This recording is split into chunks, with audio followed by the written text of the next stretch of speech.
আসসালামু আলাইকুম। আজকে একটা আর টিভির নিউজ দেখলাম যে এখানে একজন ফিজিওথেরাপিস্টকে বলা হচ্ছে ডাক্তার। এরা কি আসলে সাংবাদিকরা কি ডাক্তারের সাথে কি কোনো রকমের শত্রুতামি আছে নাকি?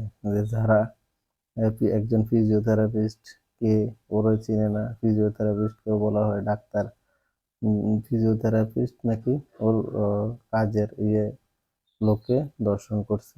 আসলে ফিজিওথেরাপিস্ট যদি ডাক্তার হয়ে যায়, ফার্মাসিস্ট যদি ডাক্তার হয়ে যায়, তাহলে হচ্ছে সাংবাদিকরা এই ভিউ বাড়ানো সাংবাদিকদের দিয়ে কি হইবে দেশে? ওদের আসলে গানের লেভেলটা আসলে আমাদের জানা উচিত। ওরা আসলে কি সাংবাদিক, প্রকৃত সাংবাদিক, না আসলে ওরা ভিউ বাড়ানো সাংবাদিক? এটা আমার জানার একমাত্র আগ্রহ। আপনারা যদি জানেন আমাকে জানাই দেবেন, আপনারা কি ভিউ বাড়ানো সাংবাদিক না সাংবাদিক? আর টিভির মতন একটা নিউজ এরকম যদি নিউজ হয় তাহলে কেমনে হবে?